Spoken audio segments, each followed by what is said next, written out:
I'm Brendan O'Carroll. I'm the writer, creator, and the face behind Mrs. Brown's Boys, or Mrs. Brown. Come in. I'm just making some brown bread. It's my mother's recipe. It's a secret.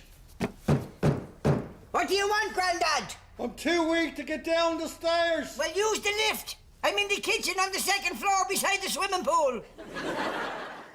Trying to explain Mrs. Brown's Boys is really like trying to get a toothpaste back in the tube. It's not easy. She's a 70-year-old-ish woman who has 6 children. Well, she says 5 children and a daughter. The youngest of them will be 30, but she treats them all like they're 5 years of age. She's no intention of letting them out of her sight. For the boys, there's not one woman that they marry will ever be good enough for them. Not as good as their mammy. And as far as her daughter's concerned, any more than 2 boyfriends in a year and she's a slut. And that's basically the premise of it. You know, she continually decides to interfere in their lives. Mammy, as I said, we all need to just butt out. I want to be involved. I want to be a leader, Cathy. I want to be like a man in Iran. Mahmoud, my mama, Jibadai, get back up again. Mammy, of all people, you stay out of this. I mean it. Promise me you won't interfere. Okay. Me interfere? She's a ball of sex.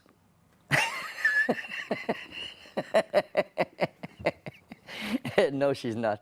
I swear to God, not even a life prisoner would masturbate to Mrs. Brown. No, she's attractive in a very kind of a. She's not attractive at all. Actually, she looks like a man dressed up as a woman, really. And when I am playing Mrs. Brown, I shave off my moustache so I don't look like my mother. She's a lovable character. She's very much a mammy, and she's the kind of mammy you wouldn't mind having yourself. Biscuit, Maria. Thank you. I cut the edges off so they fit in the mug. The children that we'll see in the series are her eldest son, Mark, who's married to Betty, and they have 1 child, Bono. Betty, what's up? Is Bono all right? Well, look who it is. What's wrong? No date tonight?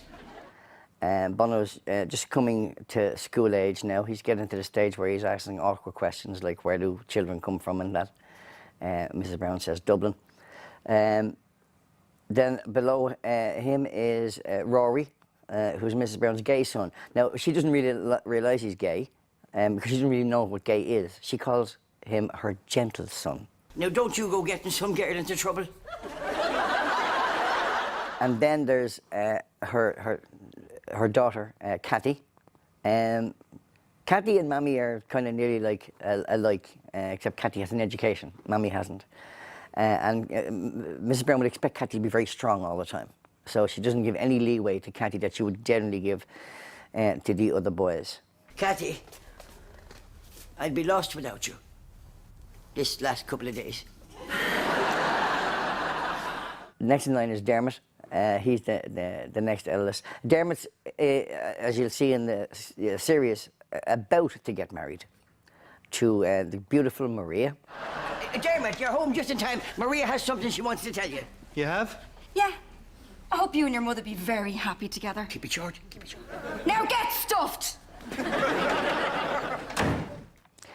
And then there's Trevor, Trevor is away on the missions. He's joined the priesthood and is away at the moment. I think he's in Rwanda, where Mrs. Brown misses him desperately. It was Father Quinn who helped my son Trevor when he wanted to go away in the missions. He's in Africa now. Oh, the Chinese love him. So that's the Brown family. So let me equate, and her next door neighbour and her only confidant, really, she's the only person she really talks to, tells her secrets to, is Winnie. So let me run down the family as family. The eldest son, Mark, is not family, although Pepsi Shields, who plays Mark, has been working with me 19 years. So I think I gave him a biscuit back then, and he just won't leave me alone. He follows me everywhere. He's married, in the series, he's married to Betty. And Betty is actually my daughter-in-law.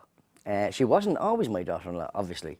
But my son, when he joined the series, when he joined the show, fell in love with Betty and married her. So she's now my daughter-in-law. And then down to Rory. Rory is not family per se, but he's more family than family. Rory's with me 21 years now, working together.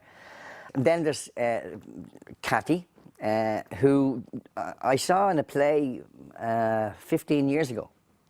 And I had just written my first play, and I saw her in another play, and I asked her to be in the play, my play. She came and joined us. After about 2 weeks, I thought I'd made a huge mistake. Very serious girl, takes herself very serious. And I don't take things serious at all. She does. So I didn't think it was going to last more than 2 or 3 weeks, but she hung on, and I tolerated her. And 5 years ago, I married her.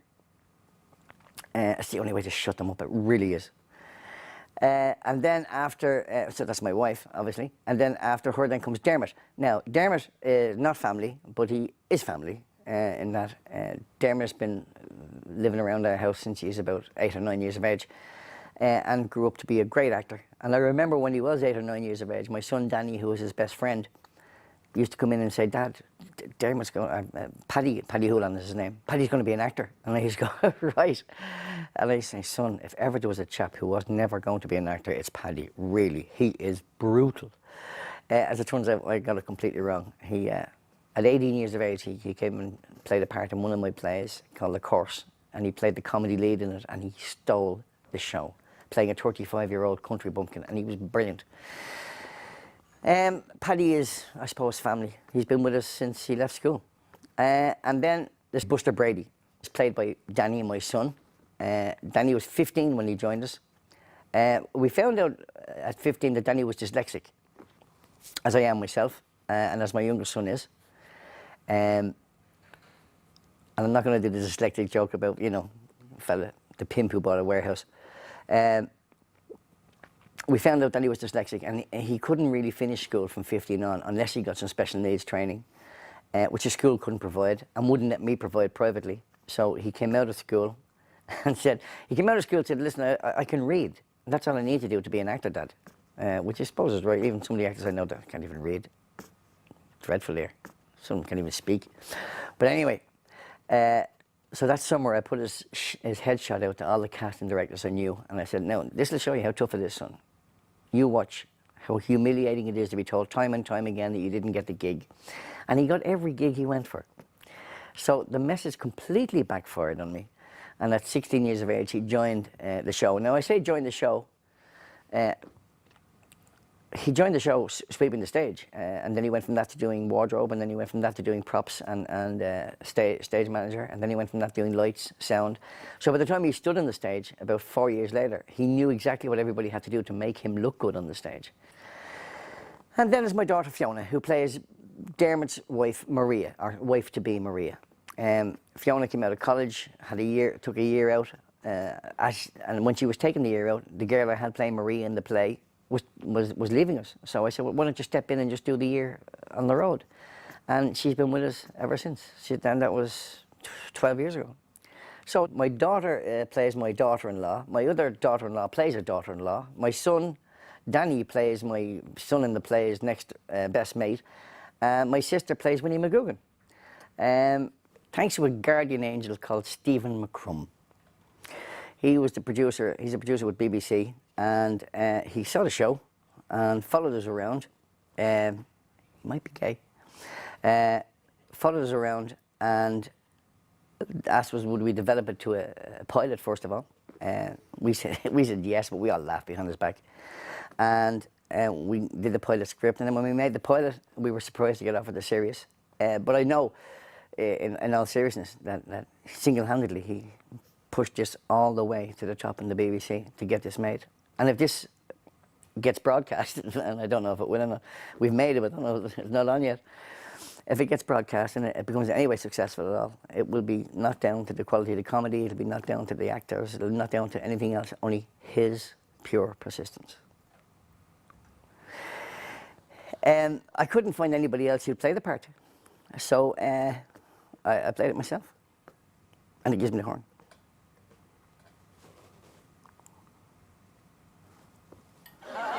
You can do anything with words. That's what my husband used to say. He was great with words. If the children were listening, he spelled them. You know, he'd say, Agnes, do you want to go up S-T-I-I-R-S? Oh, nice. For the fuck.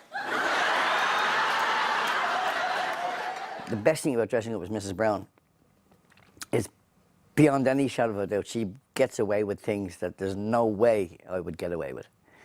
So whatever it is about, you know, looking like a fit 35-year-old man, you're laughing at, compared to, you know, a 75-year-old Mrs. or 70-year-old Mrs. Brown who doesn't give a shit, she gets away with murder. You know you were saying about us two marrying our best friend. Yes. Well, I didn't marry me best friend.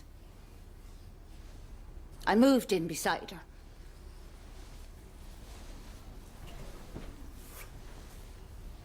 I wonder who that feckin' was. Good night, friends.